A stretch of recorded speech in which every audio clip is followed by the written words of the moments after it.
رومی خود بت پرستی کی لعنت میں مبتلا تھے، یعنی کہ اس دور کے اندر رومی جو ہے نا بت پرستی کر رہے تھے، بت پرستی کے اندر مبتلا تھے، اسی لیے مصر پر قابض ہونے کے بعد مصری اپنے دیوتاؤں کی پرستش کرتے رہے اور رومی اپنے دیوتاؤں کی پرستش کرتے رہے، یعنی روم اور مصر دونوں، یہ دونوں ریاستیں جو تھی دونوں بت پرستی کے اندر مبتلا ہوئے تھے۔ جب چوتھی صدی عیسوی کی ابتدا میں قسطنطنیہ نے عیسائیت قبول کی اور عیسائیت کو عیسائیت کا جو مذہب آیا تو عیسائیت کی سلطنت کو سرکاری مذہب قرار دے دیا گیا، تو عیسائی مشیزیوں نے رومی سلطنت کے تمام صوبے میں بڑے بڑے زور و شور سے اپنے مذہب کی تبلیغ شروع کر دی۔ اب عیسائیوں نے تمام علاقے کے اندر اپنے مذہب کے اندر تبلیغ شروع کر دی اور مصر میں بھی ایک مقبوضہ خطہ قائم کیا، یہاں تک بھی عیسائی مبلغین مصریوں کو اپنے قدیم آبائی عقائد سے کی طرف جوڑنے لگے۔ عیسائی بنانے میں اب یہ مصریوں کو عیسائی بنانے میں مصروف ہو گئے اور انہیں کافی حد تک کامیابی بھی ہوئی، عیسائیت کو پھیلانے میں ان کو کامیابی ہوئی۔ ایلفر ڈبلٹر اپنی کتاب عربوں کی فتح مصر میں لکھتا ہے، وہ کہتا ہے اگرچہ مصر کے قبطیوں نے عیسائیت کو قبول کر لیا، اس کے باوجود رومی حکمرانوں اور مصری محکوموں کے تعلقات ہمیشہ کشیدہ رہے۔ اس کی ایک وجہ یہ تھی کہ رومی اور مصری الگ الگ نسل سے تعلق رکھتے تھے، ان کی نسلیں علیحدہ علیحدہ تھی اور علیحدہ تھی۔ نسلی تعصب باہمی فتنہ فساد کا سبب بنتا رہا، کہ نسلی تعصب بہت زیادہ تھا کہ یہ فلاں جو نا نسل ہے، یہ فلاں نسل ہے، یہ کالی نسل ہے، یہ گوری نسل ہے، یعنی کہ یہ فتنہ جو نا بہت زیادہ جنم لیے رکھا اس کے اندر۔ اگرچہ قبطیوں نے عیسائی مذہب کو اختیار کر لیا، لیکن رومی عیسائیوں اور قبطی عیسائیوں کے فرقے بن گئے، اب الگ الگ ان کے فرقے بھی بن گئے۔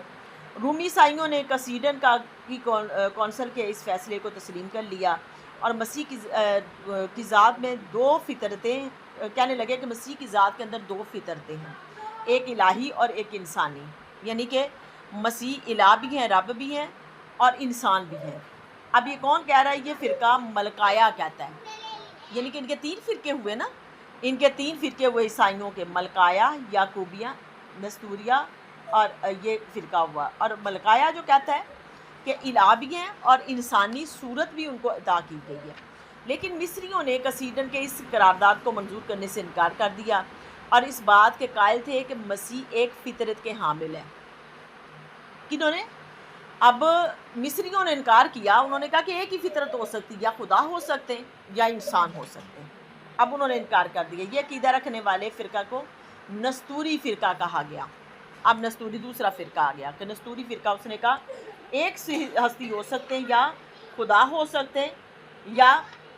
انسان ہو سکتے ہیں اس کے اندر۔ اس اختلاف کے باعث مسیحیت کے ان دو فرقوں میں شدید بغض پیدا ہو گیا اور ان میں اکثر فتنہ فساد کے شعلے بڑھتے رہے، باہمی خون ریزی کے باعث خون کے دریا بہنے لگے۔ ایک مذہبی اجتماع میں اسکندریہ کے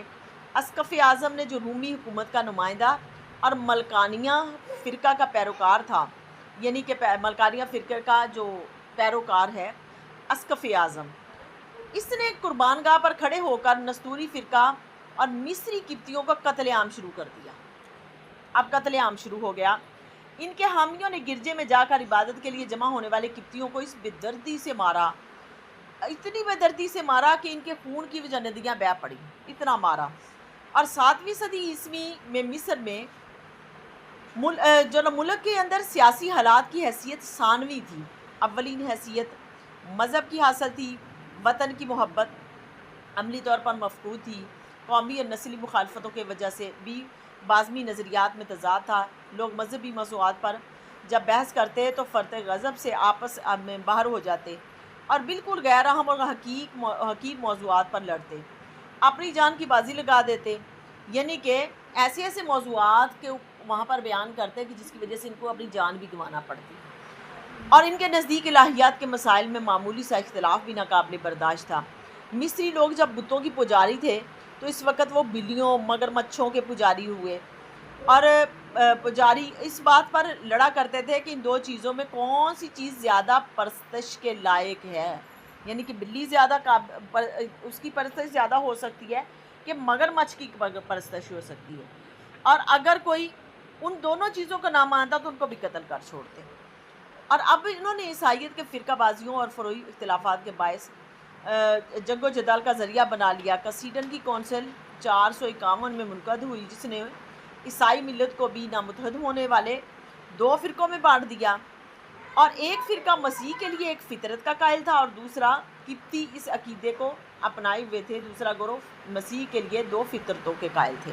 ایک فرقہ بن گیا کہ مسیح کے اندر 2 شخصیات پائی جاتی ہیں، ایک رب ہونے کی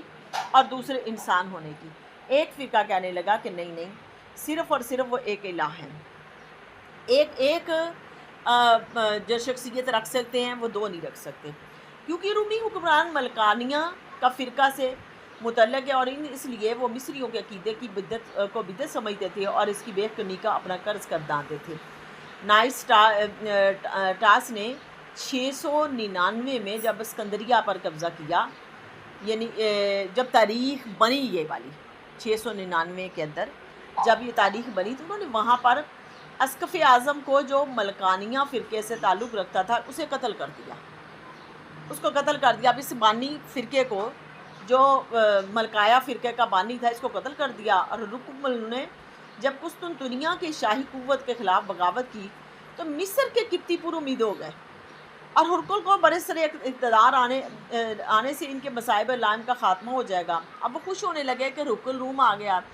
اب ہمارے جو ہمارے اوپر مصیبتیں ہیں، پریشانیاں ہیں، وہ ختم ہو جائیں گی۔ اب ان کا حالات یہ ہو گئے کہ انہیں برداشت کرنا پڑا، کہ